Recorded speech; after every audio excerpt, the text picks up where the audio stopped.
ahora sí a todos, buenos días. Entonces vamos a comenzar con el tema de toma de muestras, preservación y mediciones de caudal. Como les decía, es algo, no es muy largo, no es demasiado técnico, pero sí para que ustedes conozcan cómo hacer un montón de temitas y cositas que es importante tener en cuenta a la hora de hacer una gestión de recursos hídricos. Y como estamos en esta primera parte, en estos primeros módulos, el tema de poder diagnosticar de alguna manera el recurso hídrico. Como les he dicho también, hay 20.000 maneras diferentes de diagnosticarlo, hay 20.000 maneras diferentes, digamos, como de llegar a unas caracterizaciones de recurso hídrico, tanto de cuenca como de fuentes.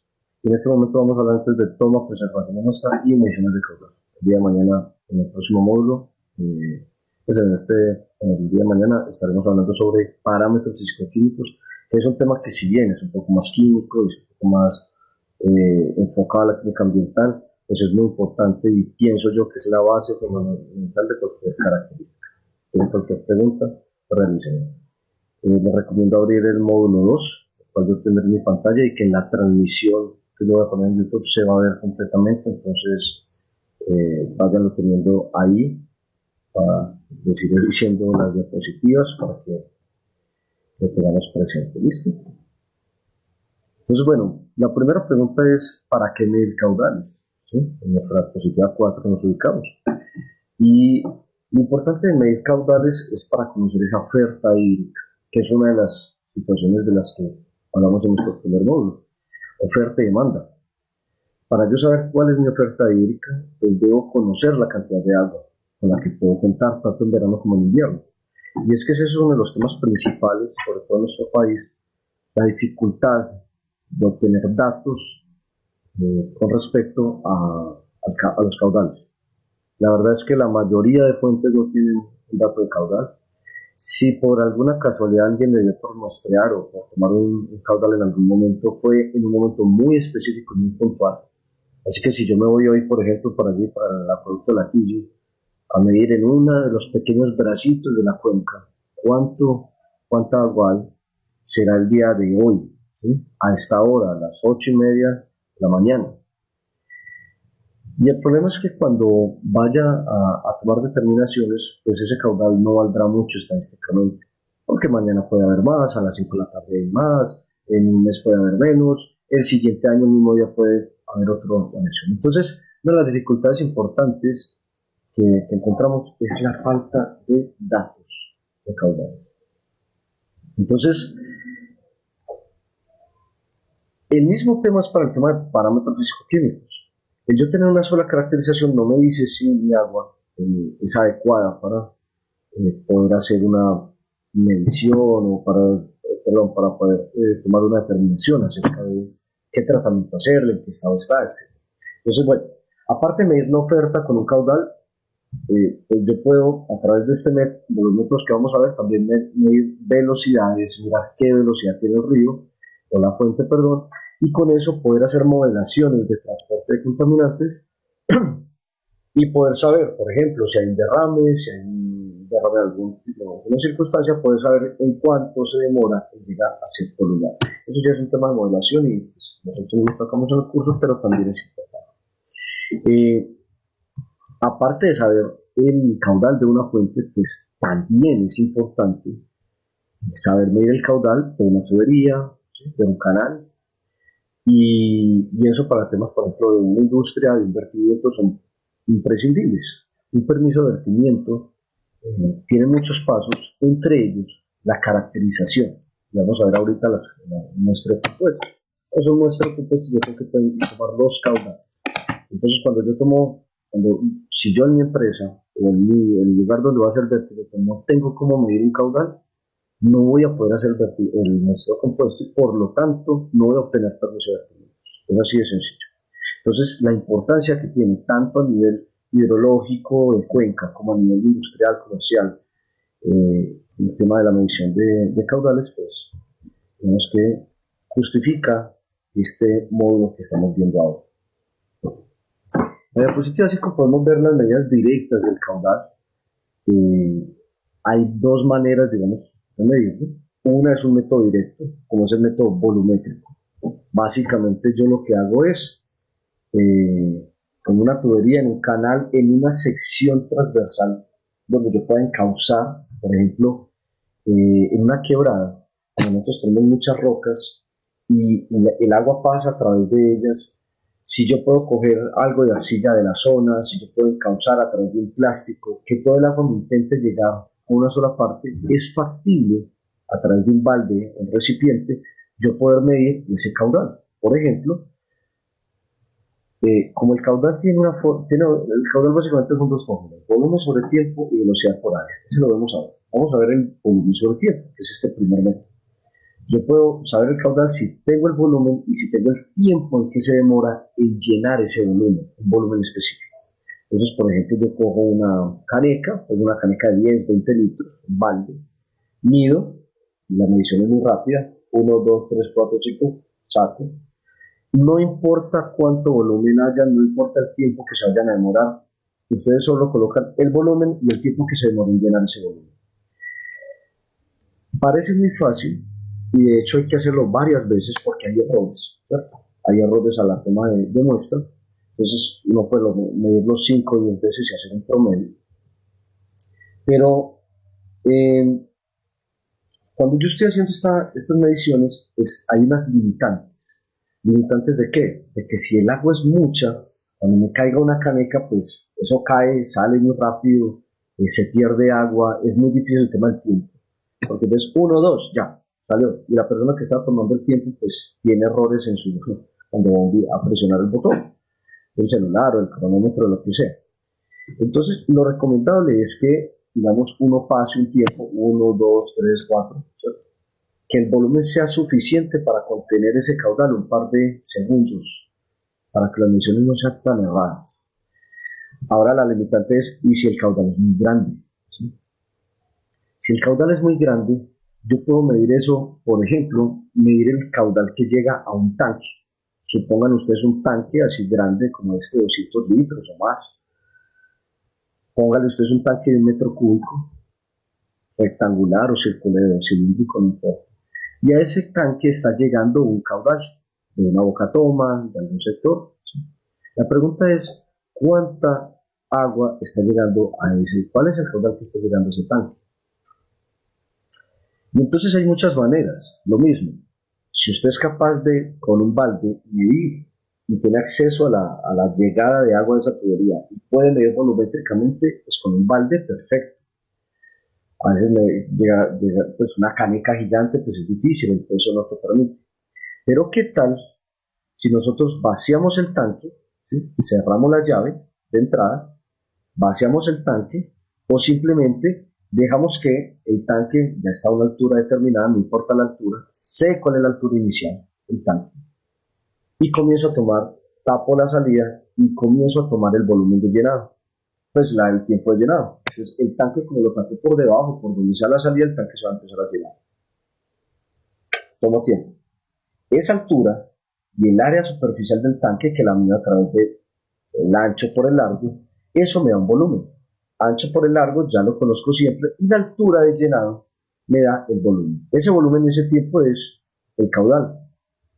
Si yo lo vacío otro poquito y vuelvo otra vez y lo dejo llenar, no tengo que pasar muchos minutos, con tal de que yo pueda medir la altura, la altura de ese volumen, digamos, de ese llenado, y el tiempo, yo ya puedo medir volumen, caudales. Así se ve un poco difícil, pero digamos, lo vamos a realizar en esta sesión práctica en la universidad. Pero entonces hay muchas maneras de medir y esto tiene todos los tips y apuntes que se podrían tener en una experiencia para medición de caudales. Pero entendamos que es de una manera volumétrica y directa. Ahora bien, hay unas maneras indirectas de medirlo. Y esas maneras indirectas, diapositiva 6, es a través del método área-velocidad. Área-velocidad. Ese método de área-velocidad justamente me dice que el caudal, y aquí no lo tengo, lo voy a dejar, el caudal es igual a la velocidad por el área transversal. Ya les voy a mostrar qué significa eso. Y de todas maneras aquí les dejo un piragua, los piragüeños, les dicen que es un programa de Cor Antioquia, la autoridad ambiental, una de las autoridades ambientales en Antioquia, tiene un grupo que se llama Piragua, donde capacitan personal, campesinos o personal de algunas zonas para poder hacer mediciones pluviométricas, pero les enseñan también a medir caudales. Y es una manera, el manual es extremadamente poquito, muy técnico, abrirlo, muy coquito, muy sencillo, explica absolutamente todo, muchas de las cosas que les estoy hablando. De hecho, miren, aquí están explicando cómo poder encauzar. Miren aquí un canal, se hace un pequeño dique y a través del encauzamiento hacia un tanque, que usted conoce el volumen, pues puedo hacer mediciones de caudal, ¿cierto? Entonces, hay maneras muy sencillas de hacerlo, explican implementos, perdón, explican cómo hacerlo y explican el método de velocidad. Y ese método de velocidad es bastante sencillo, no es exacto, pero sí es sencillo. Y digamos que lo pueden detallar un poco más. Yo voy a continuar con la presentación y les voy a explicar un poco más este método. Sin embargo, en detalle lo pueden ver en este documento. Entonces, el método de velocidad de área, ¿qué me dice? Hablando matemáticamente, me disculpan un poco la matemática y la física, la velocidad, en este caso del agua, en cualquier sección, en un tubo, en un canal, en un río, cualquier sección, y cuando hablo de sección hablo de esta que vemos aquí, la sección transversal, es perpendicular, la velocidad es perpendicular a esa sección transversal, o sea, la atraviesa, perpendicular es la atraviesa. Porque la velocidad es un vector y ese vector atraviesa la sección. Siempre en la fórmula caudal es igual a velocidad por área, la velocidad atraviesa la sección. ¿Eso por qué es importante? Porque si yo, digamos, si yo quiero medir la velocidad de un flujo, pues claro, aquí lo vemos en la diapositiva 7, vemos las flechas, claro, el agua va hacia adelante, entonces hacia allá mido la velocidad. Por lo tanto, el área que yo tengo que medir es esa sección transversal, que en este caso sería el área por donde pasa el agua. Miren en la imagen de abajo que es como una sección de un río y esa sección yo la tengo que conocer. Ahorita, digamos que nos movemos, les muestro otro detalle sobre la geometría del área, pero hay maneras muy fáciles de hallarlo. De hecho, en el documento de Piragua son muy detallados, muy metodológicos, muy pedagógicos para hacerlo. La dificultad no está tanto en la medición de la sección, ¿sí? La dificultad está más que todo es en la medición de la velocidad. ¿Por qué? Porque es que la velocidad de un flujo, por ejemplo en una fuente de agua, cambia. No es la misma en todas las secciones, ya vamos a hablar de eso. Medir una sección, digamos que el método de velocidad área, ¿qué implica? Primero, que usted tenga, por ejemplo, una cinta métrica para poder medir, la diapositiva 8, para poder medir el ancho. Primero es elegir una sección, discúlpenme. Primero es elegir una sección regular. Pero es que venga, y si yo tengo una quebrada y es muy difícil dónde medir, pues chicos, hay que buscarla, sí o sí quiero hacer este método. Sí o sí tengo que buscar una especie de ojalá una sección de 2-3 metros en esa parte donde yo quiero medir el caudal. Piensen en esto y déjenme, yo les abro aquí un Paint rápidamente. Lo van a ver en la transmisión, no lo van a ver aquí, me disculpan, pero bueno, tenemos esa limitación.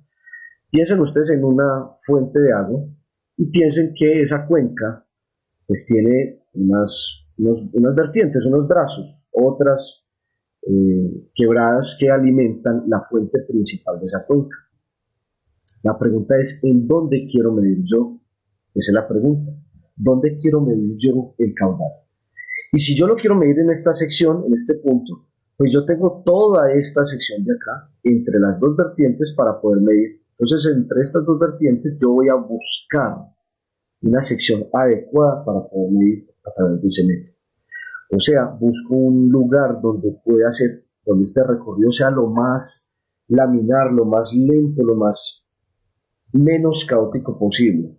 Eso es dentro del mundo de Alicia en el País de las Maravillas, porque en la realidad muchas veces eso no se encuentra. Pero hay que intentar encontrar una sección lo más regular posible. Pues un tramo, perdón, lo más regular posible y tener de ese tramo una sección que ustedes puedan medir. Entonces se mide el ancho y se van midiendo las profundidades, ¿sí? Las profundidades como lo ven en la diapositiva 8, van midiendo esas profundidades. Cada sección, por ejemplo, 50 centímetros, cada metro, ustedes ya definen un poco eso dependiendo del tamaño de la fuente, para ustedes poder tener esta geometría. Ya vamos a ver la geometría. Entonces lo importante es que con esa geometría, que son triángulos, trapecios, rectángulos, yo voy a poder obtener mi área, el área en metros cuadrados de toda la sección regular. ¿Qué me falta? La velocidad. Y esa velocidad es factible medirla de una manera muy sencilla, con un ping-pong, con un limoncito, con una hoja, ¿sí? Con algo que pueda flotar. Y lo que yo hago es que, por ejemplo, tomo una sección de 2-3 metros, suelto mi ping-pong y empiezo que él se vaya, dejándolo ir y tomando el tiempo que se demora en recorrer esos 2 o 3 metros. Pues ahí tenemos 3 metros en 10 segundos, me da una velocidad. Ahí ya tenemos la velocidad, claro, hay que hacerla muchas veces. Pero ¿cuál es el problema de esa medición con ping-pong? Discúlpame, Valeria, ¿el método indirecto y el método de velocidad harían lo mismo? Sí, exacto, es un método indirecto porque no estamos colocando toda el agua, no estamos midiendo directamente toda la cantidad de agua. Es un método indirecto porque lo que yo estoy haciendo es medir la velocidad. Y esa velocidad, claro, velocidad de área, yo no estoy midiendo directamente el caudal. Y al medir velocidad de área, chicos, eso tiene unos, como les digo, unos errores. Lo que pasa es que para efectos prácticos, pues la medición rigurosa, necesito unos equipos que ya se los voy a mostrar. Muchas veces esos equipos valen 30 millones, 20, 30, imposible para muchos procesos. Pero entonces, como les digo, lo puedo hacer a través de un ping-pong y se hace de hecho, es muy utilizado por las corporaciones autónomas cuando les dicen a las comunidades vamos a medir caudales y eso. Las corporaciones obviamente tienen sus medidores rigurosos, pero para una comunidad, un proyecto, incluso para ustedes, hacer alguna medición, sobre todo en temas de canales, hablando de fuentes de agua, canales, etcétera, se utiliza mucho esta técnica de una manera muy sencilla. Claro que sí, Alejandro, buena pregunta. La velocidad puede cambiar o alterar con la pendiente.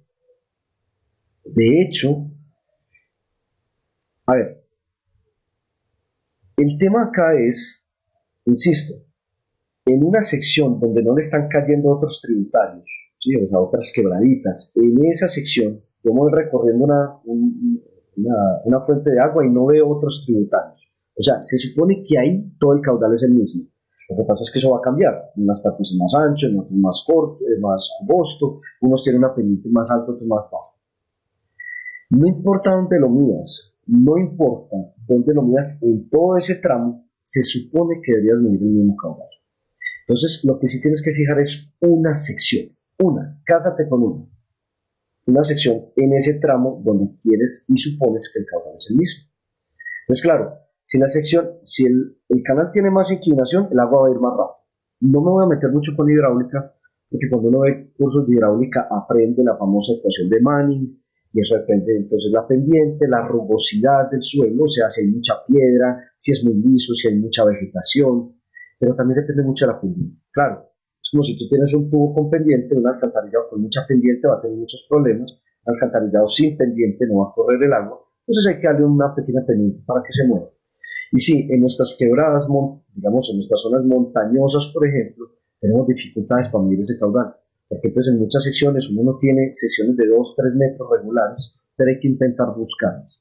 Por eso les digo que uno tiene que buscar en el tramo donde no hayan más tributarios. Entre dos tributarios hay un tramo donde se supone que el caudal es el mismo. Se supone porque hay unas infiltraciones, porque hay posiblemente otras vidas de agua que no vemos, acuíferos y cosas de esas, pero en teoría, o sea, perdón, de una manera muy práctica, sería el mismo caudal. Entonces, yo sé que esto a través de una web conference es muy complicado de explicar, que sería mejor uno estar allá en campo y viendo todo eso. Pero, digamos, hay mucho video que te permite hacer eso. De hecho, voy a poner las diapositivas, algunos videos de mediciones de caudales para que se den una idea, con este método indirecto, para que se den una idea de cómo es. Listo, me voy a asegurar de eso, todavía no están, pero me voy a asegurar de ese tema. Pero ahorita avanzamos en el proceso. Entonces, insisto, área y velocidad. ¿Cuál es el problema de la velocidad? Piensen acá, ese método de área, velocidad, con un pin midiendo la velocidad se puede medir de muchas maneras, como les decía, a través de unos molinetes que ahorita lo vemos mucho más preciso, y eso es la manera técnica de medir los caudales en grandes fuentes que no pueden ser medidas a través del método volumétrico porque la cantidad de agua es demasiada. Pero, como les dije, de manera muy práctica, en sectores rurales, si uno a veces, si quiere hacer una medición muy rápida con un flexómetro y un ping-pong, es capaz de hacer, y un cronómetro, un celular. Ahorita casi todos tienen celular y a través del cronómetro lo pueden hacer. ¿Cuál es la dificultad? Miren en la diapositiva número 9 que las flechas me indican la velocidad. ¿Dónde es mayor la velocidad de un río, de un flujo de agua, un canal, no necesariamente un río? Incluso podríamos hablar de una tubería, pero empecemos por un canal. ¿Dónde es mayor la velocidad? Esa velocidad no va a ser mayor ni en la superficie, ni en la parte de abajo, ni en la, o sea, pegado al fondo del río. ¿Sí? ¿Por qué? Porque hay una fricción. Esa fricción hace que el agua se mueva más lento. Y en la parte de arriba, central, donde uno justamente pone la pelotica y que la pelotica va, que uno pensaría que es la parte más rápida, pues como ven en la diapositiva 9, no lo es así. ¿Por qué? Porque el agua tiene una tensión superficial, algo como lo hablamos en la vez pasada, la tensión superficial que hace que las moléculas se peguen más y que el flujo sea un poquito más restrictivo. Como se dan cuenta en esa diapositiva, pues las velocidades más altas es una suposición de 2 metros por segundo, pero supuestamente es un poquitico más abajo del centro parte superior. Sin embargo, yo estoy midiendo esa velocidad, la velocidad de la parte superior, y miren las flechas como muestran que tanto en el centro como en la parte un poquito más baja, vean aquí que aquí hay una curvita en la parte más alta del flujo, no es la mayor velocidad, es un poco más abajo, y ese poco más abajo es donde se supone la velocidad máxima. ¿Cuál es el problema? Si yo supongo una velocidad máxima, como si todo el río llevara esa velocidad, estoy diciendo una mentira, porque hay partes del río del cauce donde va mucho más lento, partes de abajo donde va mucho más lento.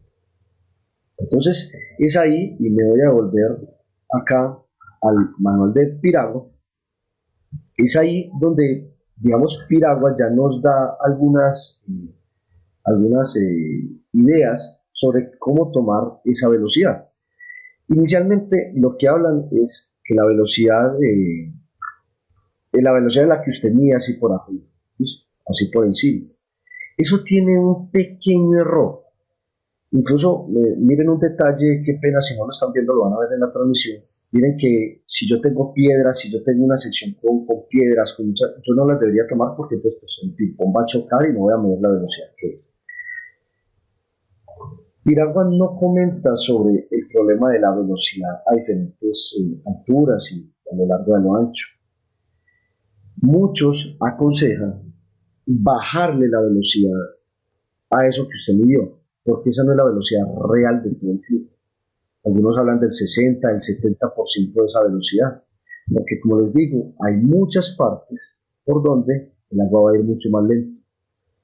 Normalmente en algunos ejercicios que hicimos hace un tiempo, pues encontrábamos que de pronto 60 era muy bajo, tal vez un 80%, 85% de la velocidad sería adecuada. IDEAM tiene algunas otras maneras de cómo medirlos, o sea, medición exacta, así como les estoy diciendo con el ping-pong, pero algunas consideraciones.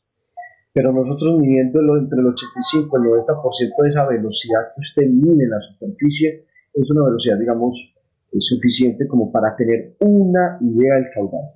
Pero ojo, no es exacto. ¿Listo? Esa medición debe hacerse varias veces, le va a dar caudales diferentes. Yo les recomiendo separen los caudales que ven extremadamente diferentes, porque a veces hay errores, que intentarlo hacer con el menor error posible, y con eso nos damos una idea cuál es la velocidad promedio, y con esa velocidad promedio y nuestra área, pues aplicar la fórmula que veíamos en la diapositiva número 7, caudal es igual a velocidad por área transversal. ¿Listo?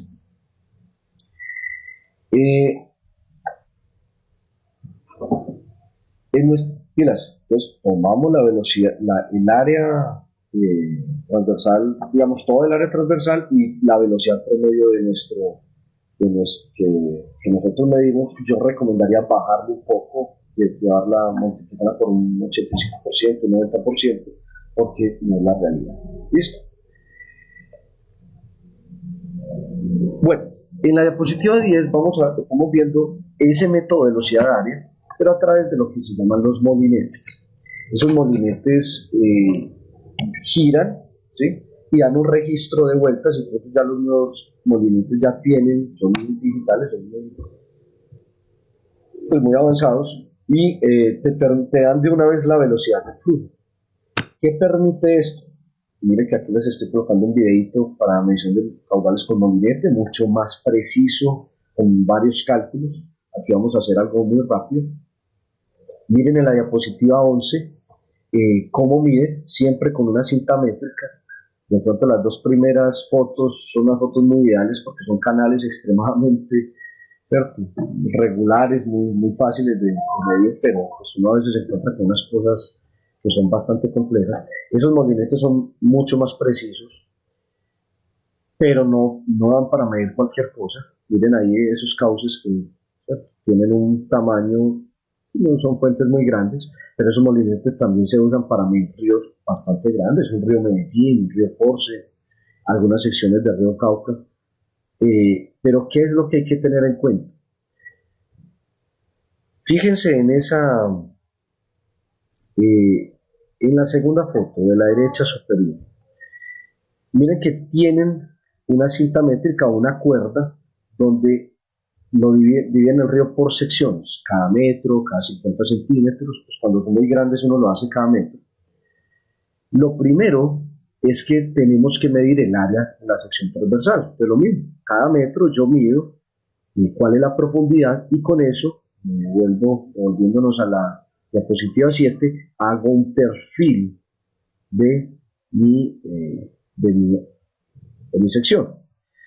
Tengan en cuenta algo, no me voy a meter mucho en el detalle del cálculo de las secciones, eso lo pueden hacer en la diapositiva 10 como medir caudales con molinete, ahí les muestran exactamente cómo hacerlo, porque en la diapositiva 7, cuando yo mido me voy a encontrar con triángulos, con trapecios, con rectángulos, mientras más preciso el área, pues mucho mejor.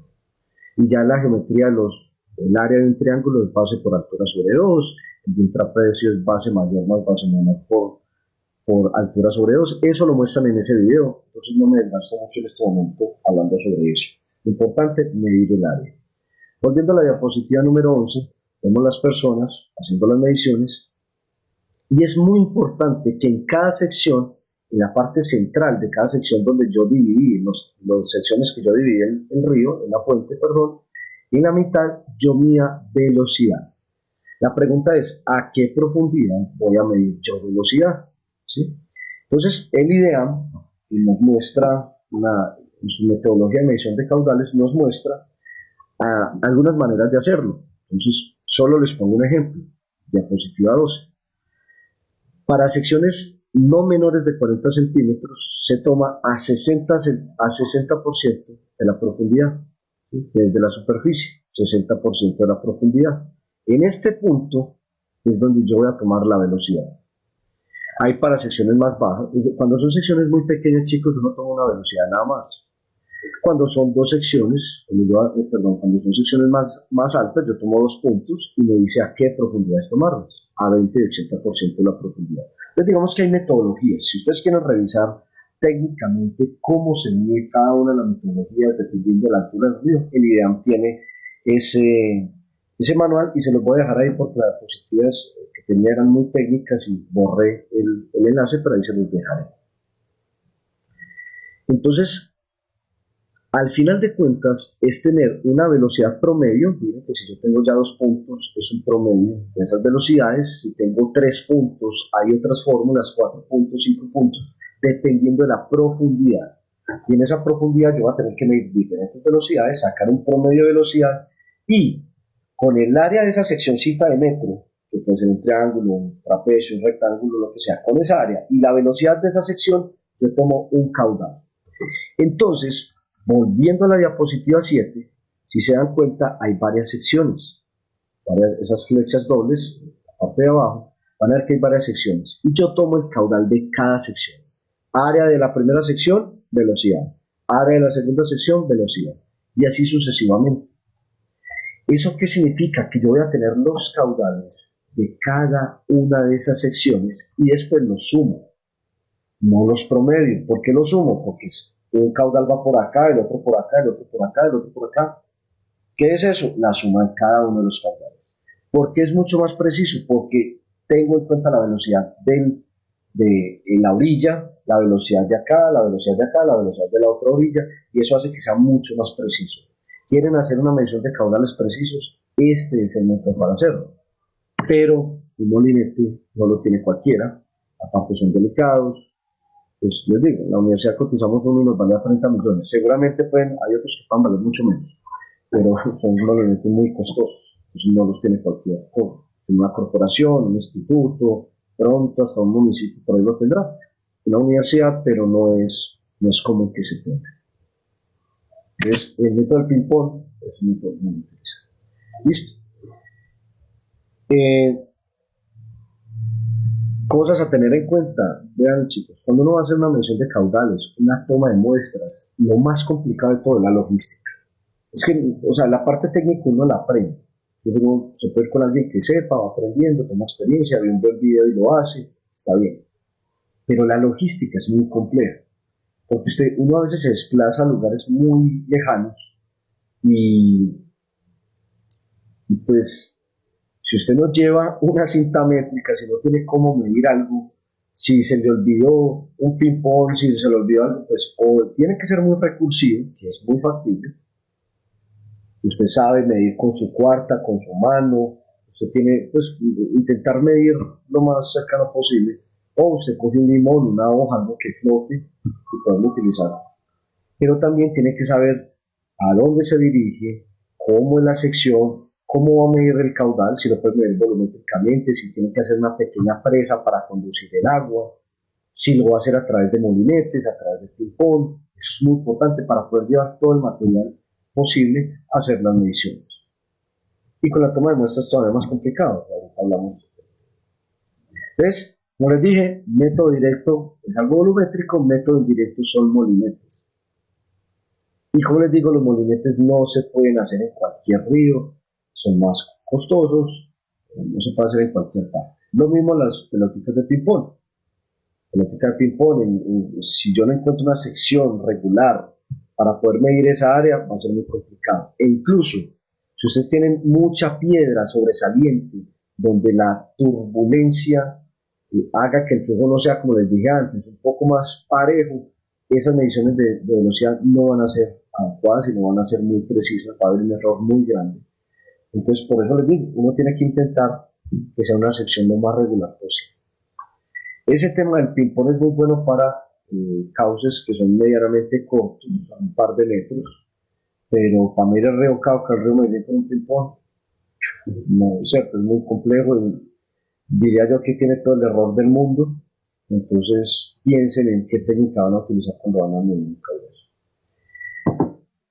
Ahora bien, nos estamos metiendo en un terreno un poco más complicado para algunos que de pronto no han visto temas hidráulicos, pero se los tengo que mostrar. Y me disculpan no sin antes, lastimosamente no lo van a ver en este momento sin la transmisión. Esta foto que les estoy mostrando muestra, bajo la redundancia, cómo en ríos muy grandes y a veces profundos, pues yo no me puedo meter y empezar a medir con mi molinete.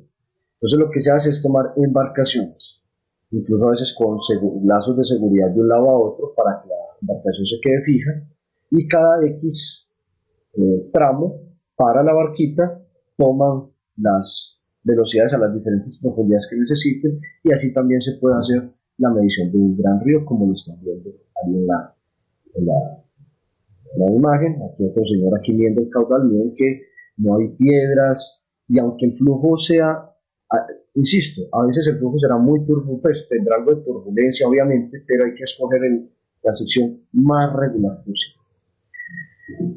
Entramos entonces a un tema que son los vertederos. Y pasamos a la diapositiva 13. Los vertederos son estructuras hidráulicas que tienen varias funciones. Tal vez no las podré decir todas, se me pasará alguna y me disculpa buscando el tema. Pero estas estructuras hidráulicas tienen funciones muy específicas. Entre ellas, controlan el flujo de agua, quitan energía al agua. Porque como ven en estas fotos, incluso si alguien ha pasado en Medellín por la Iguaná, entre la 80 y la Iguaná, ven un gran vertedero, parece una presa, ¿no? Esos son vertederos. Vertederos pueden ser placas, pueden ser muros de contención, en diferentes formas, triangulares, trapezoidales, rectangulares. Y aquí pues les dejo un enlace sobre diseño de vertederos si alguien quiere mirarlo, pero digamos no es del interés. Miren, por ejemplo, en la diapositiva 14, cómo puedo yo intervenir, por ejemplo, un pequeño cauce y pues a través de una placa tipo vertedero, como la ven ahí, ya sea triangular o rectangular, encauzar el agua y encauzarla a través de ese vertedero y poder hacer una medición de caudal. ¿Cómo un vertedero de estos puede medir caudal también? Aparte de que, si se dan cuenta, es como una presa que ayuda a detener la energía del agua, a represarla, a controlar el flujo. También sirve para medir caudales. Antes de hablar de la medición de caudales, hay algo muy interesante y es diapositiva 15. Miren ahí un vertedero triangular, cómo cae el agua. La foto que hay en la parte inferior es del acueducto Latillo. A través de ese vertedero ellos miden el caudal. Miren que los vertederos pueden tener diferentes formas. Miren que cuando el agua cae del vertedero, forma una turbulencia, ¿sí? De nuevo, diapositiva 13, pueden ver ahí cómo cae, y ese rojito que ven ahí son las velocidades. Esa turbulencia que crea ahí es muy interesante porque ahí se pueden mezclar químicos en las plantas de tratamiento, por ejemplo. Entonces, para una neutralización, un cambio de pH, para agregar coagulantes o floculantes, para agregar algún otro químico, etcétera. Yo puedo, o incluso agregar alguna otra sustancia, yo puedo agregarlo en esta zona. De hecho, el Latillo utiliza, de nuevo la diapositiva 15, utiliza este tipo de vertederos. El agua pasa por acá y acá abajo, la parte de abajo, cuando cae, agrega un químico que se llama un coagulante, sulfato de aluminio, para poder hacer el proceso de potabilización de agua, coagulación. Entonces, la pregunta es, ¿cómo estos vertederos son capaces de medir caudal? Pues bien, dependiendo de la cantidad de caudal, y vean ahí diapositiva 15, esta imagen, voy a agrandar un poco, ese vertedero que ven ahí como en aluminio, ¿cierto? En acero inoxidable, perdón. ¿Qué pasaría si el agua del canal, aguas arriba, yo disminuyo el caudal? Pues esa altura va a bajar. Si sigo disminuyendo el caudal, sigue bajando. Si aumento el caudal, empieza a subir.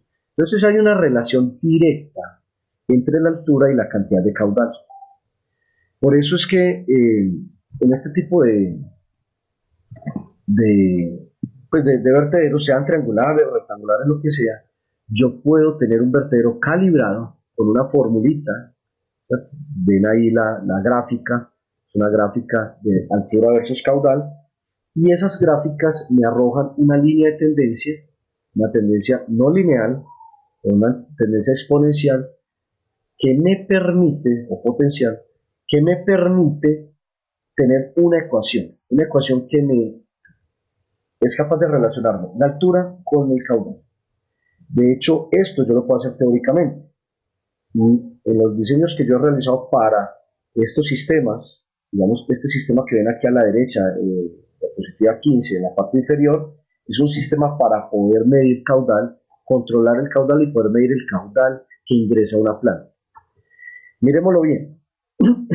Incluso para los que ya están viendo la transmisión, para el tema de la transmisión, les dejo esta imagen donde se ve un tubo ingresando a una cámara inicial, es la misma que están viendo ustedes ahí en el dibujito, en la diapositiva 15, una cámara inicial donde se controla un poco la turbulencia, miren un vertedero triangular, y la siguiente es una cámara de distribución.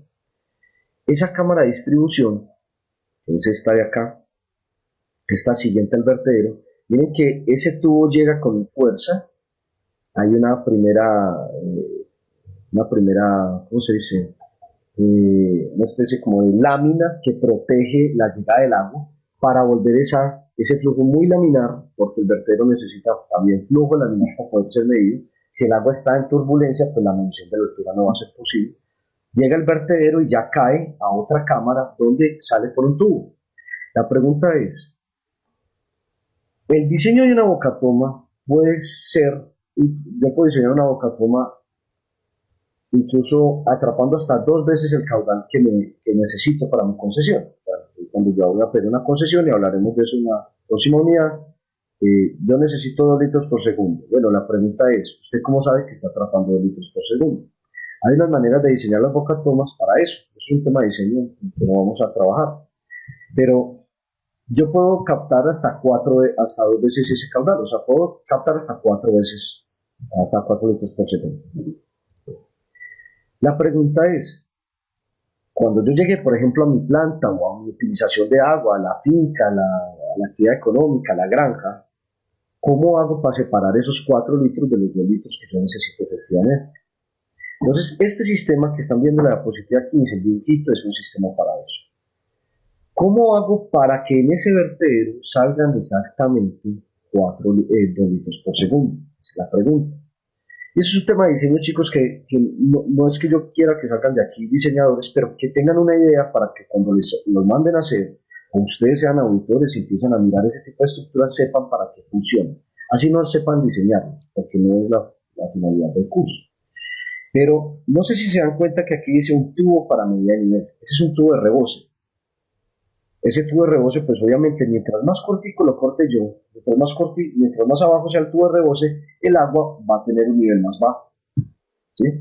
Entonces, si mi altura está relacionada con mi caudal, la altura del agua, desde la parte baja, si este es el vertedero, desde aquí la parte baja, yo mido la altura. Miren aquí el vertedero de Latillo, de la acero inoxidable, tiene un puntico abajo, el triángulo, y de ahí para arriba yo puedo medir la altura del flujo. Si yo tengo la curva de calibración, la fórmula de calibración, pues yo puedo decir, hombre, si mi caudal de concesión son 3 litros por segundo, 2 litros por segundo, pues la altura en centímetros que debería tener esa agua debería ser, pongo un ejemplo, 8 centímetros. Entonces yo corto ese tubo para que siempre el flujo de agua desde el punto de abajo del vertedero hasta la lámina de agua se mantenga en 8 centímetros. Y eso es relativamente fácil. Entonces ahí yo estaría asegurando 1 litros por segundo teóricamente en ese vertedero. Si el flujo no es muy grande, puedo hacer una calibración de eso, o sea, puedo hacer una verificación a través de un balde, ¿cierto? El método volumétrico del que ya hablamos. Pues medimos muchas veces, volumen tiempo, promediamos y debería dar muy cercano a los 2 litros por segundo que nosotros hicimos. Si ya el tema es mucha cantidad de agua, o puedo poner un tanque grande, como les dije, medir el volumen, un volumen conocido con tiempo, y si no es factible, pues ya nos tendremos que confiar un poco en el buen diseño de ese vertedero. Como les digo, aquí hay diseño de vertederos online, cómo hacerlos en la diapositiva 13. Si alguien en algún momento se quiere meter con eso, pues igual me puede comentar, porque, digamos, tengo información diferente cuando dicto tratamiento de aguas, un poco el diseño de bocatomas y estructuras de captación, pues podríamos ahondar en eso, pero no para este curso. Entonces, estas pequeñas estructuras que ven de captación, pues nos permiten medir caudal. Entonces, usted puede tener esto a la entrada de su planta de tratamiento, de su acueducto, de su agua potable, de su TETAP, para poder usted conocer cuánta agua está tratando. o cuánta agua está entrando, o manejar la concesión de un agua que usted esté pidiendo. ¿Listo? Entonces, por eso es tan importante conocer y saber cómo se miden caudales. Les pongo este dato importante. Hace unos meses me tocó revisar una estructura como la que están viendo, de una caballeriza aquí cerca, una cosa muy importante política, y el problema es que llegó el área metropolitana y dijo, señores, ¿dónde está el permiso de vertimiento? El permiso, la concesión. Bueno, tenían una concesión, 3 litros por segundo más o menos, pero digamos que había que renovarla y pues, tenía una bocatoma sin diseños, les están pidiendo los diseños. Problema, esa bocatoma ya estaba hecha hace muchos años, era una rejilla pequeña en el fondo, ¿cierto? Por donde captaban por tubería, llegaba un tanque como el que acabo de mostrar. El problema es que era un vertedero hecho, como pues, digamos un maestro de obra hizo un triángulo ahí cualquiera y piensan que eso ya es un vertedero y eso no es así, ¿sí? El vertedero debe estar bien diseñado para que puedan tener la curva que es y poder saber con altura cuánto es. Yo podría hacer un triángulo simplemente para que el agua caiga y ya, pero no para medir caudal.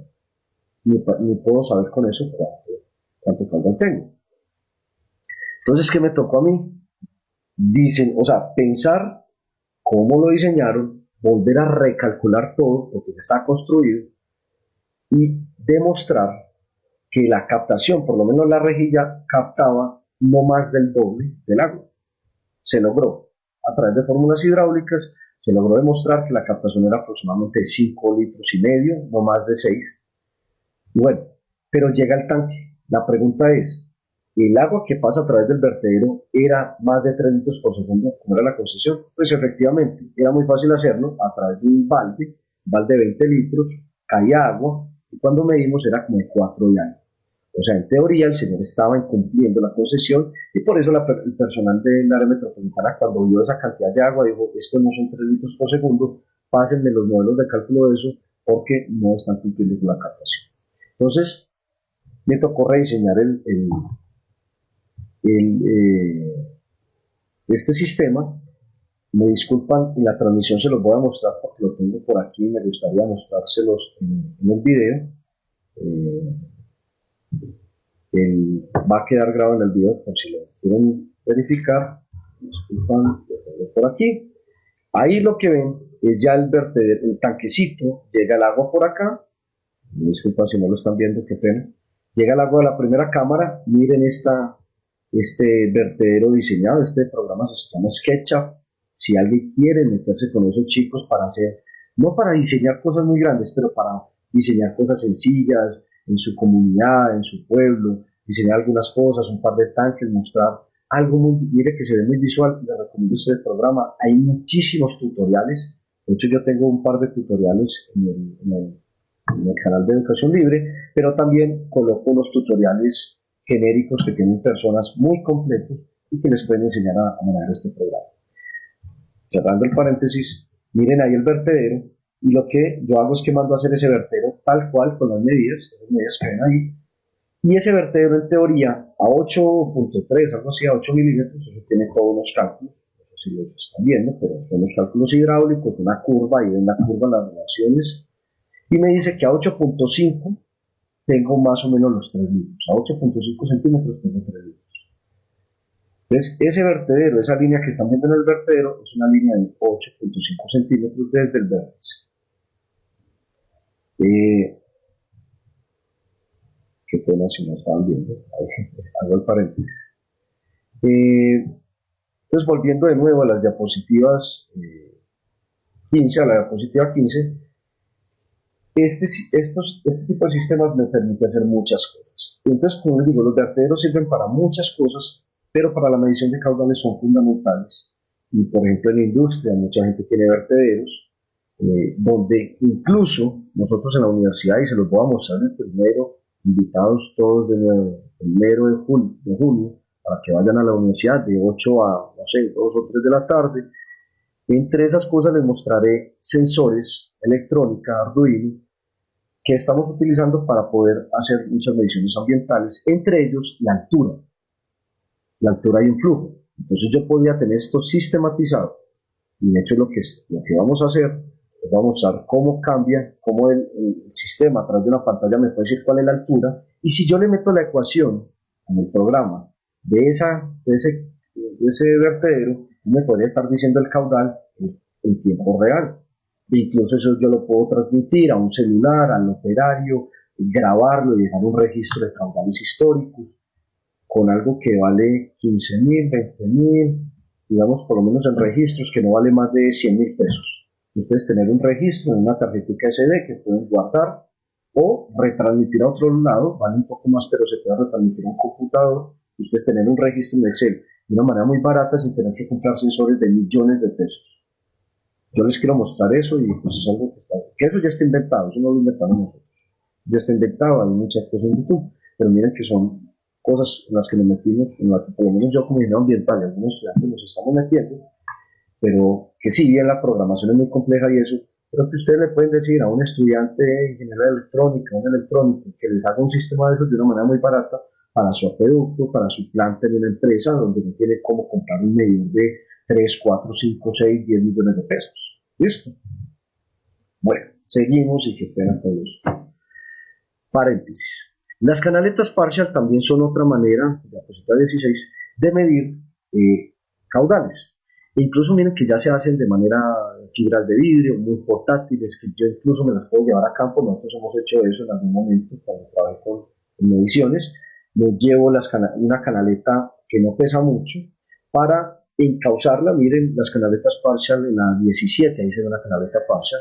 Hidráulicamente tienen un diseño de manera que crean una altura, se remansa, digamos, eso se llama, pues crea un remanso en la parte de arriba, pero lo importante es que también tiene una regla y también tiene una ecuación que me asocia altura con caudal. Importante también de esta canaleta que usted pueda encauzar todo el flujo a través de ese, entonces usted puede meter esa canaleta, diapositiva 18, miren ahí la parte derecha como un pequeño flujo yo lo puedo encauzar a través de la canaleta de una manera muy calmada, no puede ser turbulenta, medir la altura y con eso saber el caudal. O hacer estructuras como la que viene en la diapositiva 18, imagen izquierda, una canaleta hecha en concreto, grande, y que constantemente, si ven ahí como una torrecita donde ellos están mirando, tiene un medidor seguramente automático, puede ser un medidor como el que les comenté ahora, que mide la altura, y esa altura pues la relaciona con una ecuación que es de esa canaleta partial y les puede estar diciendo el caudal. Esa es una estación gráfica, si no estoy mal, o minométrica, depende del tipo de medición, pero es para medir caudales. Y ustedes pueden, eso se puede desarrollar en una cuenca, en una fuente donde ustedes necesitan tener registros históricos de caudales, ya sea con una canaleta partial o un vertedero, y ustedes puedan tener esas mediciones y tener un registro en veranos, inviernos, años niñas, de una manera entre comillas muy barata.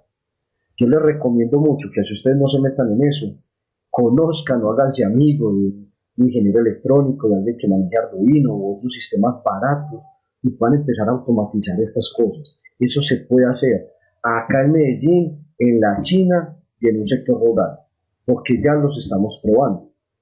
Y eso les permite, sin tener que tener mediciones con molinetes, con pimpones cada X tiempo, si ustedes desarrollan una estructura hidráulica en esas fuentes, pues ustedes o el municipio o el que sea, desarrollan estructuras hidráulicas en esas quebradas que permitan, por ejemplo, una presa o una bocatoma. Esas bocatomas tienen unas cantidades o desarrollar un vertedero en unas fuentes, un vertedero bien diseñado con una ecuación y que con un sistema de estos baratos usted pueda estar midiendo caudal, pues obviamente hay que tener en cuenta las crecientes y tener mucho cuidado con eso. Pero digamos que si eso se logra desarrollar con un ingeniero civil, con otra persona, ustedes poder mandar a poner un sistema de estos. Y eso tomar datos 5 o 10 años, y ustedes ya van a tener un registro hermosísimo sobre el tema de caudales. Eso es un tema ya mucho más pro, pero es posible. ¿Listo?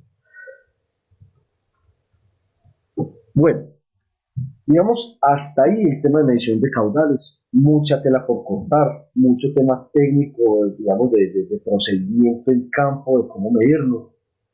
Los que logren ir el 1 de junio lo primero que vamos a hacer es empezar, pues nos sale el laboratorio y cosas, pero lo primero que vamos a hacer es empezar a hacer un muestreo en una trampa grasa, un tanquecito pequeñito que hay ahí, una cámara de inspección, y cómo hacer para medir esos volúmenes, ¿cierto?, cambiantes en un volumen definido, algo que les he explicado hoy. Los que no puedan, pues bueno, pues, simplemente no nos puedan acompañar, pero ojalá los que puedan se animen y vayan porque es una oportunidad importante. Pasamos al tema de los muestreos e insisto que este momento que estamos teniendo aquí, este módulo, no es para que ustedes se vuelvan ni técnicos de medición de caudales, ni técnicos en muestreo, y van a ser los expertos en temas de muestras y los expertos en parámetros, no. Pero para que ustedes conozcan esos procedimientos que en muchos momentos ustedes mandarán a hacer y que tendrán que auditar y supervisar si lo están haciendo bien, porque una mala toma de muestra te puede dañar un permiso de vertimientos, te daña la reputación de una empresa, te puede generar una sanción, digamos un derecho de petición con respecto a una empresa, por ejemplo, que no sea, que dijo usted es autoridad ambiental y me midió mal eso, ¿sí? Entonces, no necesariamente es que usted lo vayan a hacer, pero que conozcan algunos detalles de esas maneras de medir caudales y medir parámetros, tomar muestras y que todo sea como muy adecuado. De todas maneras, en estas diapositivas yo les estoy dejando, bueno, me imagino que esta es la que está bañada, efectivamente, y se las voy a cambiar, es la que alguna vez me dijeron que está bañada, voy a cambiarles este link, pero ahí van a tener los links de los manuales de tomas de muestra de agua potable y aguas residuales. Entonces, pues hombre, si alguien en algún momento se va a dedicar a eso o lo va a hacer, pues se va a los manuales y tienen todo el detalle. Aquí nos vamos a encargar de hablar de algunas cosas muy puntuales, algunos tipsitos. Lo primero es el muestreo de agua potable en redes. Hay un detalle muy importante que no pueden olvidar.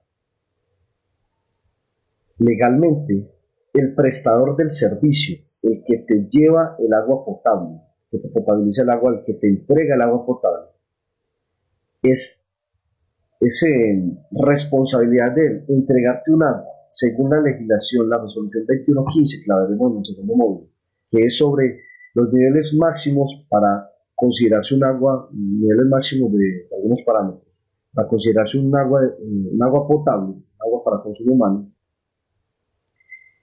Solo es responsable de entregarte un agua potable hasta el contador. Hasta el contador. De ahí para adentro es el usuario el responsable de esa calidad.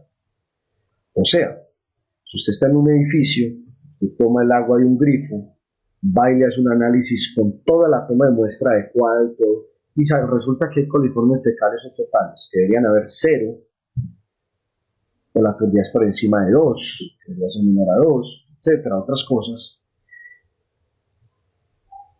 Usted no puede entablar una queja ante el prestador de servicio, ante, por ejemplo, el Medellín FM. Puede, porque la toma de muestra fue hecha dentro de las instalaciones del usuario. ¿Eso qué significa? ¿Por qué se toma de esta manera? Porque el usuario, sea un edificio, sea una fábrica, sea una casa, el prestador de servicio nunca es el que construye ni las tuberías de la empresa, ni las tuberías del edificio, ni las tuberías de la casa. Eso es el constructor, el que lo vaya a hacer. Él no es responsable si no está ahí. Y él no sabe, la empresa no puede asegurar que las redes sean nuevas, que la limpieza de tanques, que eso pasa mucho en las casas de edificios, se supone que hay una legislación que habla de que cada 6 meses hay que limpiar los tanques de las urbanizaciones, pero digamos en edificios o en casas propias, ustedes realmente hay un tanque en la parte de arriba a veces, y ese tanque nunca se lava. Entonces no se puede garantizar la calidad de agua, ¿sí? Si tienen preguntas las pueden hacer, listo, estoy revisando a veces entonces no puede asegurarlo. Entonces pilas con eso. El muestreo de agua potable que hace una entidad de servicios públicos, una empresa de servicios públicos, una ESP o la autoridad competente, sea por ejemplo una corporación autónoma si en algún momento lo necesitase, o los técnicos de saneamiento, o la entidad que sea que en ese momento ya vaya a mostrar una red de agua potable, tiene que hacerlo dentro de la red. Y hay unas cosas muy importantes dentro de esa red. Si pueden ver la diapositiva número 19, ahí vemos una red. Supongamos que en la parte izquierda que no se ve está la planta de tratamiento. Yo debo tener puntos de muestreo en toda la red, pero es muy importante los primeros usuarios y los últimos usuarios en la red. O sea, a los que primero les está llegando el agua y a los últimos que normalmente les llega el agua. A veces las redes no son así como ramificaciones, como hojas, sino que son en forma de malla, como son las ciudades o algunos pueblos. Pero digamos que en general uno siempre tiene unos primeros usuarios, unos sectores donde primero llega el agua tratada y unos últimos lugares. Es muy importante tener puntos de muestreo por lo menos ahí, en las mitades, en los lugares como más alejados, porque esa calidad de agua a medida que va pasando por las tuberías se va deteriorando. Por eso es que en alguna parte dejamos el cloro residual. En las plantas se echa un poquito más de cloro para que quede cloro residual en la red. Ese es uno de los ejemplos, ¿no? Porque las redes se van ensuciando, se van llenando de biofilm, se van llenando de una biopelícula, y esos microorganismos pues tienen que ser contrarrestados con el cloro residual. Porque usted no le puede llegar nada de coliformes totales y fecales a la casa. Entonces, esos puntos de muestreo es muy importante elegirlos bien. Y no pueden ser dentro de las casas, tienen que ser puntos de muestreo en la red. ¿Listo? Los sistemas de suministro de agua potable pueden ser, digamos, de dos tipos. Sistemas centralizados, donde esos componentes, por ejemplo, tanques, bocatoma, plantas de tratamiento de agua potable, etcétera, son operados y mantenidos de forma continua por una empresa de servicios, ¿no? Por una persona, o sea, es un sistema centralizado. Ojo que estos sistemas centralizados tienen derivaciones. Por ejemplo, pensemos en las zonas rurales. ¿Cuándo pongo yo un sistema centralizado? Cuando yo tengo aglomeración de casas o de usuarios, cuando yo tengo densidades importantes que me permiten, y topográficamente me permiten hacer un diseño de acueducto o alcantarillado también, pero pensemos ahora en acueducto, que me permitan hacer un solo sistema manejado por ejemplo, una boca toma, una planta de tratamiento, que no necesariamente la tiene que tener, un tanque desarenado, todo es manejado centralizadamente. Pero esas aristas o esas paticas que traen los sistemas centralizados son, por ejemplo, cuando yo tengo una sola boca toma en una vereda, distribuyo el agua en un sistema central, acueducto, sistema de distribución, pero a las casas no les llega agua potable. Y cada casa es encargada de potabilizar su agua, si es que la necesita y la quiere coger para eso. Hay acueductos veredales que no tienen plantas potabilizadoras, pero dan el agua. Un agua normalmente muy limpia, o en invierno se ensucia. Eso ya no es problema del acueducto, porque se sabe que el acueducto no entrega agua potable.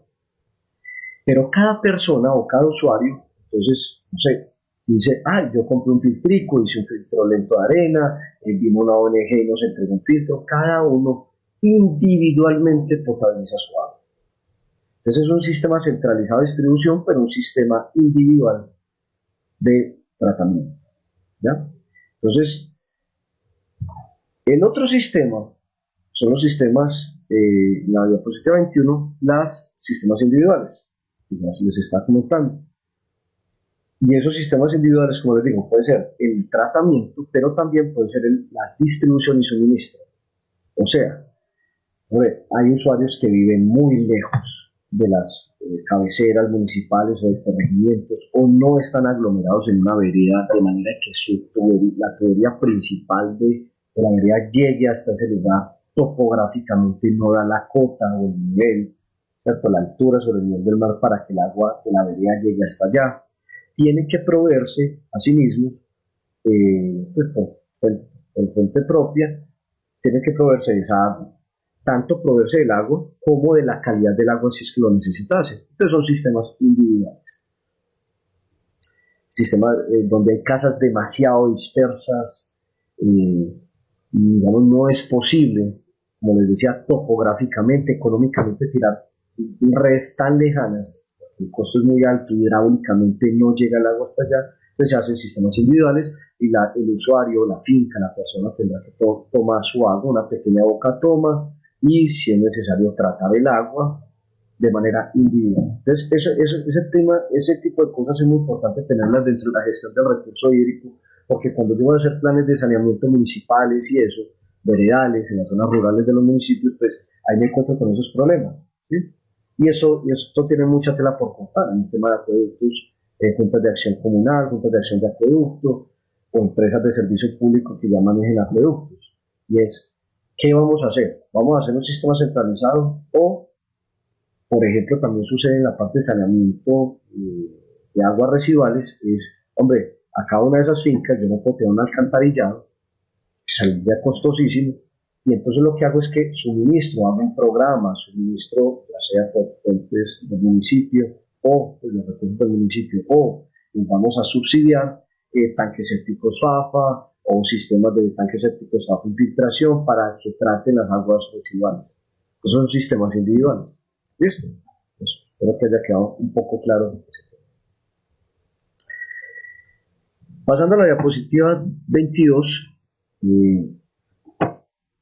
Bueno, estas diapositivas que ven ahí tienen todo lo de parámetros también, solo vamos a ir hoy hasta toma de muestras y dimensiones de caudal, y el día de mañana a las 8, espero cumplir con ese horario, haremos parámetros físico-químicos, que es bastante extenso. ¿Sí? Es un tema bastante extensito, pero como les dije, no pretendo que se aprendan todos, simplemente quiero darles mucha información. Ya la evaluación, pues, sí, obviamente es de todo, pero no sería como tan técnico y tan químico como para que tengan problemas con ese aprendizaje. Yo puedo hacer muestreos, en la diapositiva 22, yo puedo hacer, pues como les decía ahora, una de las cosas complicadas de los muestreos es la planeación. Entonces yo tener muy bien planeado, saber qué voy a ir a muestrear, el presupuesto, cuánto número de muestras voy a hacer, el lugar, el desplazamiento, que haya personal capacitado, cuál es el transporte, en qué vamos a transportar las muestras, en qué lo vamos a almacenar. Necesitamos enfriamiento, necesitamos acidificarlo, necesitamos que las botellas sean ámbar, oscuras, cafés, necesitamos que sean de plástico, vidrio. ¿Qué parámetros vamos a muestrear? ¿En qué laboratorio lo vamos a llevar? Tiempos de muestreo, nos vamos a demorar un día y lo vamos a enviar otro día y la muestra ya se nos dañó. ¿Sí? La logística es lo más complicado, chicos. Y pues eso, si bien hay manuales sobre eso, el tema es muy también de experiencia. Entonces, ténganlo en cuenta. Esos muestros pueden ser manuales, pues, lugares de fácil acceso. Aquí vemos el señor ahí muestreando, es lo que normalmente uno hace. Tomar muestras de una tubería, de una empresa, y se hace. Pero también hay muestreos automáticos. Es un muestreo automático. Esos muestreos automáticos es donde es difícil el acceso. Les voy a mostrar este medidor en la diapositiva 23, se llama un medidor Kemmerer, lo tenemos en la universidad, es para muestrear profundidad, lagos, lagunas, mares, represas. Porque es que imagínense, pues, si yo quiero tomar una muestra menos de 50 centímetros, pues lo hago. Tomo mi frasco, lo bajo, destapo, tomo la muestra y bien. Pero si es a más de 1 metro, el brazo no le va a dar.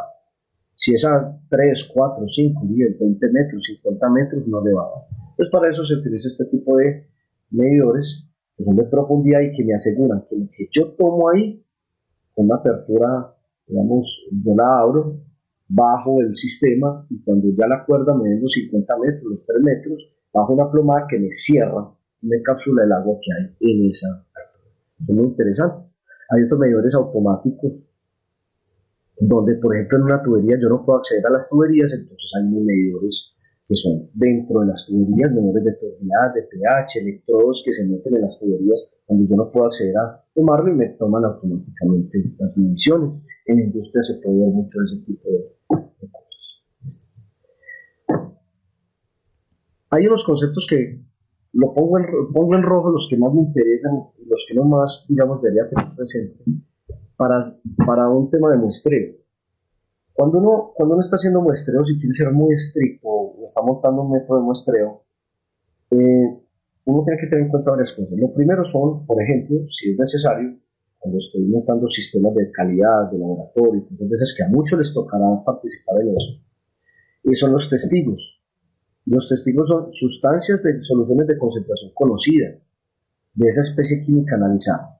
¿Eso qué significa en plata blanca? Ustedes van y hacen un muestreo y quieren hacer un muestreo, por ejemplo, un ejemplo sobre DQO. Profe, ¿qué es DQO? Tranquilos, mañana vamos a hablar de eso. Nuestro DQO, o sea, el material es oxidable, que hay en el agua, oxidable, y nos da una medida importante de la contaminación. Si yo tengo una solución, por ejemplo, conocida de azúcar, ese es mi testigo, de azúcar, o un agua residual conocida, ¿cierto? Pero, por ejemplo, azúcar, aunque ahí dice que la especie química analizada, pero yo tengo una sustancia que yo dejo que yo pongo en mi nevera, con hielo, con lo que sea, la dejo, es como si fuera un control, se llama control, es un testigo que me dice, hombre, si yo sé que eso tenía una ECO de 100, teóricamente, y cuando la llevo al laboratorio me mide 80, quiere decir que algo ocurrió en el camino y que puedo tener problemas con mi muestra real. Mi muestra real entonces también sufrió. Por ejemplo, que el hielo no llegó bien, que en vez de llegar a 4 grados la nevera llegó a 10, 15 grados, 20 grados. Entonces eso hace que cambie. O si yo tengo una solución conocida en microorganismos como testigo, yo sé que esa solución tiene, no sé, 100 unidades formadoras de colonia por cada 100 mililitros, una cosa muy rara, pero no se preocupe. Y yo viajo las 8 horas, espero, la entrego al laboratorio y cuando hacen la mención de las dos, pues resulta que ya no son 100, sino que son 300, que lo que significa es que hay un recrecimiento y que mi muestra real, la que yo tomé en el río, pues es posible que también haya habido recrecimiento y que por lo tanto ya no voy a tener el dato real de allá de mi fuente de agua, sino que voy a tener un dato errado, o sea, mi muestra se dañó. Eso se utiliza para sistemas de calidad. Cuando yo voy a montar, por ejemplo, un sistema de calidad de muestreo y todo eso, yo tengo que asegurar que las muestras estén bien almacenadas y transportadas. Y yo me puedo asegurar de eso con los testigos. Los blancos son muestras, no necesariamente muestras de agua a grado reactivo, como dice ahí, sino que los blancos son para evitar toda la interferencia en los análisis. No me quiero meter mucho con esto, pero el blanco es todo menos lo que yo quiero analizar. O sea, por ejemplo, agua destilada. Pero vamos a ver en el laboratorio, los que lo ven en el laboratorio, cuando vamos a hacer DQO, les vamos a cómo se hace un blanco. Porque cuando yo voy a analizar una muestra hay muchas interferencias que me pueden medir datos errados. Entonces yo hago blancos para eliminar las interferencias. Simplemente no me quiero meter mucho con eso, pero tengan en cuenta que esos blancos existen y hay que hacerlos. Y las muestras duplicadas, que a veces se hacen, no necesariamente se hacen, pero una vez las hace, toma dos muestras para medir las dos, obviamente va a valer el doble, pero para saber si tienen una similitud, deberían ser similares, deberían ser iguales, pero si hay mucha disparidad, pues yo podría decir que mi muestra no es, si yo hubiera tomado solo una, es muy diferente las muestras que yo estoy tomando, pues eso puede hacer que mi muestreo no sea muy válido, ¿sí? Tomé de la misma parte y las 12 por separado y me están dando diferentes, entonces algo dice sobre el método. Pasamos a la diapositiva 25, son 700, no me preocupen. En el tema de frecuencias de muestreo, pues la resolución 2215 nos habla sobre eso, si son prestadores de servicios, si no son autoridades sanitarias, cuál es la frecuencia, dependiendo de número de habitantes, qué características deben medir, cuál es la frecuencia mínima y el número mínimo de muestras por cada frecuencia. No me detengo mucho en eso está en la legislación y pues es importante si en algún momento lo tienen que hacer, que se acojan a ella. Aquí dejamos un enlace de cómo hacer un muestreo de agua potable. ¿Sí? Un videíto chévere de cómo hacer esos muestreos, les enseñan un poco más gráfico cómo hacerlo.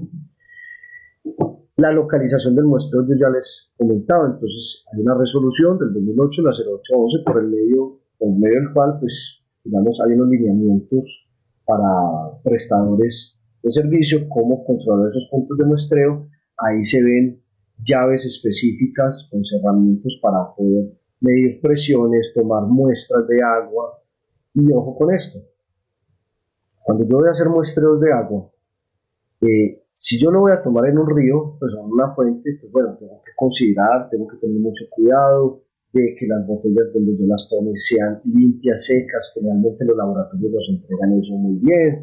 Cuando hizo, pues yo voy a asegurarme que sean, si van a ser microorganismos, tienen que ser estériles. Pero hay una cosa muy importante cuando yo voy a tomar una muestra, por ejemplo, del poli, con los totales y fecales en una llave. Si yo lo voy a hacer dentro de mi casa o dentro de la universidad, dentro de algún lugar, pues no importa el tema del prestador de servicios públicos, sino que quiero saber cómo está el estado del agua que estoy consumiendo. Pues es muy importante saber que yo no puedo abrir la llave y tomar la muestra. Yo tengo que abrir la llave y dejar correr el agua. ¿Por qué? Porque el agua puede estar estancada en la tubería, puede tomar unas propiedades que no son del agua que se está suministrando, entonces yo dejo que corra para que saque óxido, para que saque un montón de tubería. A veces hay problemas de presión y uno ve el agua blanca. Yo no sé si ustedes sabían, pues les ha tocado que van a ver, se les va el agua en la casa o en donde sea, abren la llave y eso es como blanco. Entonces todo el mundo dice, eso es cloro. Muchachos, eso no es cloro. Eso es oxígeno disuelto. La presión en algún momento cuando se cerraron las llaves del sector fue tanta, cuando se libera, cuando usted abre la llave, se liberan las burbujas. Eso lo hablaremos en el oxígeno disuelto, es un poco de química, pero sabroso para que aprendan algunas cositas. El oxígeno se disuelve, se solubiliza en el agua con mucha presión, es como la gaseosa. Ahí hay CO2. Esas burbujas de la gaseosa son CO2 solubilizado. Cuando usted la agita y la destapa, sale todo ese CO2. Lo mismo pasa. Entonces, son micro burbujas, se ve blanco, porque si usted lo deja ahí un ratico, se va a dar cuenta de que las burbujitas suben y desaparecen. No es cloro. Entonces, es muy importante dejar correr el agua y flamear en lugar de la toma de muestra. Flamear, ¿cierto? O por lo menos con mucho alcohol, dejarlo un rato y dejar correr el agua. Porque obviamente si es una llave plástica, pues la voy a quemar con un flameado, con un encendedor o algo. ¿Para qué? Para que, como eso está expuesto al aire, pues van a haber microorganismos, van a haber lamas y cosas, no me vayan a contaminar el agua que llega. Es que una cosa es el agua que está llegando a la tubería y otra cosa es el agua que tenga problemas porque esta llave está sucia, porque esa toma de agua está sucia. Son detallitos y habrán muchos más, pero yo les voy comentando aquí lo que me acuerdo. Tener mucho cuidado con la desinfección y lavado de los puntos de toma de muestra. A veces se hace, a veces no, pero mientras mejor toma la muestra va a ser mucho mejor. Bueno, llegamos a un punto donde les voy a hablar sobre el tipo de muestras. Esto es muy importante, el tipo de muestreos que se van a hacer. Es muy importante porque sí les va a tocar demasiado esto en la industria o en otras partes cuando van a hacer caracterizaciones. O si van a tomar en fuentes de agua para caracterizar una fuente de agua, ya sea en un PONCA, en un plan de ordenamiento y manejo de cuencas, en un plan de recurso hídrico, en un diagnóstico de una fuente, lo que sea. O sea, que usted lo haga, no que usted lo tenga que mandar a hacer. La primera, digamos, lo primero que uno habla del primer tipo de muestreo, uno habla de los muestreos simples. Muestreo simple es simplemente en un lugar, a un tiempo definido, tomo la muestra, cierro y ya. Esas tomas, eso no importa en dónde lo haga, si es en un río, pues la tomaré en la mitad, en una parte del río, y punto, se acabó. Eso, o por ejemplo en una industria, vamos a hacer un muestreo en este momento de cómo está el agua, entonces tomamos el agua de este momento, hacemos una medición de pH o algo, y ya, punto. Esos muestreos son muy útiles para muchas cosas, pero no representan el agua de toda la cuenca, o pues de ese río, o de esa industria, no la representa. Solamente a las 12 del día que yo tomé el día 23 de mayo es factible y en ese punto la calidad fue esa. Tengan mucho cuidado con eso, porque uno se encuentra mucho. Yo, digamos que anteriormente me dedicaba mucho a diseñar sistemas de tratamiento de agua residual, pues ahorita no lo hago tanto. Pero entonces muchos de los clientes decían, listo, yo tengo una caracterización, ok, ¿qué es? No, un día tomamos unas muestras y las mandamos a un laboratorio. Entonces yo lo primero que les decía es, yo no les voy a diseñar un sistema así. ¿Por qué? Porque es un agua de un momento. Y apuesto a que la toma entre 2 horas y en más jabones y detergentes porque están haciendo lavados en la zona de no sé qué. o en la tarde ya tienen un proceso diferente, otra línea de producción y están vertiendo otra cosa. Lo único que yo les digo es, usted quiere que yo le diseñe con esta caracterización, démelo por escrito y yo se la hago para esa caracterización. Pero si las características del agua cambian, no le respondo. ¿Listo? Pues pilas con eso. Una característica puntual, simple, en un solo momento no me da para eso. ¿Listo? El muestreo compuesto, que es nuestro segundo muestreo, es digamos, uno de los más utilizados para, y el único que es factible, que es legal para el tema de permisos de vertimientos.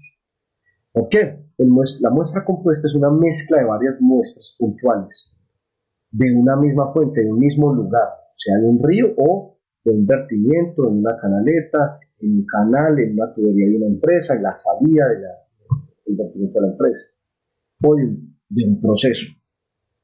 A lo largo de, digamos, de todo el periodo, de todo el día, en el momento en que haya proceso. ¿A qué me refiero?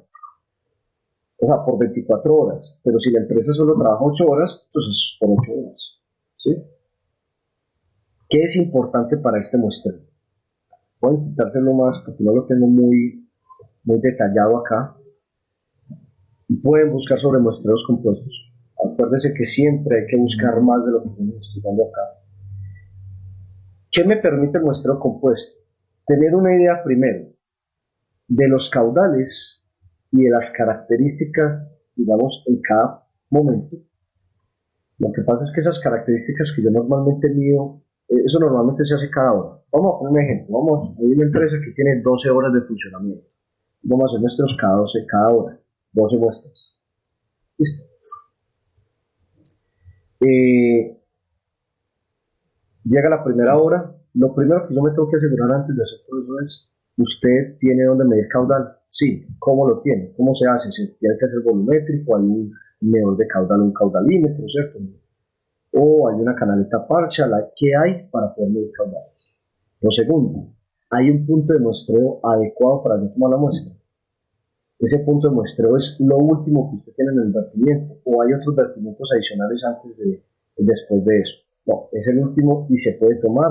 Hay condiciones de seguridad, que eso es otra cosa. Por eso en muchas empresas uno dice, ¿dónde toma uno la muestra? No, es que no hay dónde.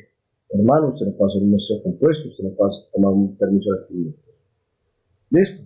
Es muy importante adecuar un lugar para eso. Es como los muestreos de chimeneas, para los muestreos isocinéticos en una chimenea. Está reglamentado cómo debe ser el lugar, la toma de muestras, dónde, cómo adecuarlo, todo el sistema de seguridad, todo, absolutamente todo. En este caso, usted tiene que tener un lugar donde pueda medir el caudal y donde pueda tomar una muestra. Normalmente, ¿qué se hace? Cada hora se toma el caudal, por volumetría o por lo que sea, pero se toma el caudal y se toma pH y temperatura. Es lo que normalmente se hace. No es del todo necesario, pero casi todos se hacen así. Además, porque un pHímetro te mide fácilmente temperatura y pH en tiempo. Es importante relacionar esos pH y la temperatura. ¿Yo qué hago con esa muestra? Guardo un poquito de esa muestra y la guardo mientras tanto en refrigerada y voy tomando cada hora. O sea que yo voy a tener 12 muestras de diferentes horas y cada hora de esas tiene un caudal asociado. La muestra compuesta, ¿qué me permite? Yo no cojo todas esas muestras y las coloco juntas. Porque entonces, por ejemplo, si a las de 12 a 1 de la tarde hubo mucho caudal y muy concentrado, ¿cierto? Con mucha contaminación, pues va a ser lo mismo que si a las 8, que no tuve mucho caudal y no tengo mucha contaminación, y los voy a mezclar, y eso no se debe. El muestreo compuesto es proporcional al caudal. O sea, la muestra compuesta, que va a ser una muestra final, que es la que yo voy a mandar a analizar, una sola muestra, que voy a mandar a analizar, va a tener poquitos de cada uno de esos horarios dependiendo del caudal. Mientras más alto el caudal en esa hora, más voy a agregar. La pregunta es cuánto voy a agregar de cada uno. Entonces está la formulita del volumen. ¿Listo? La pregunta es cuánto volumen de muestra tengo que mandar al laboratorio. Eso te lo determina mucho el laboratorio. ¿Por qué? Porque tú lo primero que tienes que hacer es, ¿y yo qué voy a muestrear? Bien, yo tomé la muestra, pero ¿qué le vas a mandar a hacer? De cubo de BO, sodio, microorganismos, nitrógeno, hidrocarburos, ¿qué vas a hacer? Entonces, cuando tú dices qué vas a hacer, el laboratorio te dice, listo, tómeme 1 litro, 2 litros de esta muestra, y entonces ese litro es el que usted va a componer finalmente. Vamos a componer 1 litro, pero usted tomó muchos poquitos, usted tomó 1 litrico de cada una. Entonces, ¿qué vamos a hacer? Vamos a hacer la fórmula y ese BI, el B sub I, es el volumen de cada una de las horas que voy a tomar para meter en un frasco adecuado y voy a componer esa muestra. El B, la primera B, es el volumen a componer, o sea, en este caso sería 1 litro, 2 litros. El Q sub I es el caudal instantáneo en cada muestra, o sea, a las 12 había un caudal de 1 litro, a la 1 hubo un caudal de 0.5, ese es el caudal que yo pongo, el caudal de esa hora. N es el número de muestras tomadas y Q sub P es el caudal promedio durante todo el muestreo. Entonces eso me dice, hombre, usted tiene que agregar a las 12, tiene que agregar 200 mililitros. A la una tiene que agregar 100 mililitros. A la otra tiene que agregar 30 mililitros a la pues ir agregando la muestra compuesta. Eso finalmente me debería dar 1 litro. Y esa muestra compuesta es la que usted va a entregar al laboratorio para que hagan todos los muestreos. Parece muy fácil lo que les estoy diciendo, pero en la realidad puede tener algunas variaciones porque hay algunos parámetros que necesitan estar aislados.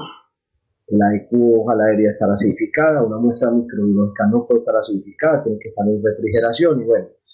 Pero digamos que en esos manuales de tomas de muestras y de almacenamiento y transporte que les estoy dejando en las diapositivas, ahí está en el detalle. Yo solo les estoy comentando el global. ¿Listo? Ahí está preguntando nada. ¿Están despiertos todavía? Listo. Y el tercer tipo de muestreo es una muestra integrada.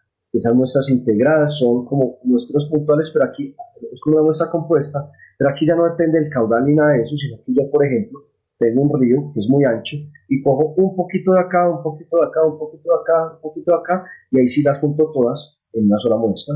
Por ejemplo, yo quiero muestrar una piscina, yo podría mostrarla ahí en cualquier parte, pero yo podría tomar un poquito de acá, uno de acá, uno de la esquina y uno como más del fondo y hago una muestra integrada. ¿Ya? Entonces, para ríos anchos, un río de 10 a 100 metros, usted coge una muestrecita en la orilla, pues no es lo mismo, entonces usted pasa una muestreo integrada a lo ancho de todo el río, pero al final eso se vuelve una muestra puntual, que no dependió del caudal de cada lugar ni nada de eso, sino que usted cogió varias partecitas, las mezcló y eso lo manda a revisar. Entonces,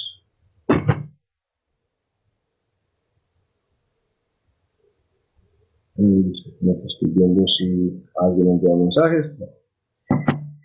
Bueno,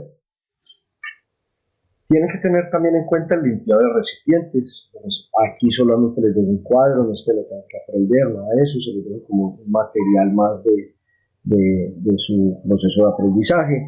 Tienen que tener en cuenta que para cada analito, o sea, para metales, sulfatos, BDO, para cada una de esas cosas hay un pretratamiento de los recipientes, hay un detergente con el que se debería limpiar. Todo esto es un tema muy, pero muy estandarizado y estricto. Pues hombre, a veces no se hace así, pero uno tiene que intentar hacerlo lo más estándar posible para que las muestras sean lo más válidas posible. Alistamiento de recipientes y preservantes. Es importante antes de llevar todo y hacer los muestreos, como les decía, la logística. ¿Qué recipientes? Rotularlos. La rotulación es muy importante. Uno a veces toma muestras y, ay, ¿esta dónde era? ¿Esta de qué parte era? No tengo ni idea. Codificarlos, el lugar donde se tomó. Un diario donde diga, hombre, había lluvia en ese momento, pasó tal cosa, o había un vertimiento en ese momento inusual, cualquier cosa que diga después, cuando usted le da alguna cosa rara en la caracterización, pues, hombre, sabe y analizar el por qué fue. El tema de los hielos, el tema de los geles fríos para poder preservar, el tema de los ácidos para preservar todo eso, oasis. Entonces, aquí está la preservación en la diapositiva 33. Está si se deben acidificar, alcalinizar, si se deben enfriar. ¿Sí? Entonces, ahí están los para qué es apropiado y para qué no es apropiado. Entonces, eso hace que yo tenga que meter diferentes muestras en diferentes frascos porque tienen preservaciones diferentes. Este es el frasco de QO que va acidificado, este es el frasco de microbiológicos que va en frío, este es el frasco de X que va con otra presentación. Importante el alistamiento de equipos de muestreo. Si voy a hacer muestreos in situ, como lo vamos a hacer en la universidad, vamos a tener muestreos in situ.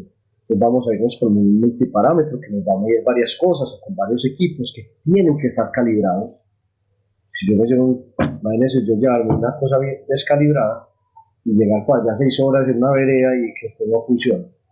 Pues el laboratorio que nos entrega eso, nosotros tenemos que asegurarnos de que esté calibrado, llevar canecas, llevar mangueras, llevar metros, cuerdas, lápices para tomar nota. Uno normalmente rotula con lápiz, le pone una cinta porque el lápiz cuando se moja pues no se daña tanto como un lapicero la tinta se corre, entonces no se va muy bien. Muchas cositas, chicos, que hay que tener en cuenta. En el muestreo de aguas residuales es lo mismo. Se toman sedimentaciones, hay todo un procedimiento, pero pues digamos que en general ya les hablé, tanto en agua residual como en potable, o sea, en cada uno hay que tener unas consideraciones. Aquí hay conservaciones para aguas residuales, que hay que tener en cuenta para cada uno, cómo conservarlas o preservarlas. Y no voy a tener en este momento ahí porque esto ya es, digamos, como, bueno, cuánto tiempo es el máximo de almacenamiento. Voy a tener porque, insisto, esto es todo un curso, incluso en el SENA hay un curso completo sobre toma y preservación de muestras, y es, digamos, unas competencias pues, que hay que desarrollarlas en campo, pero lo que me importaba de este momento es que ustedes puedan entender más o menos qué cosas hay que tener en cuenta, que sepan que existe, que hay unos tips y unas cosas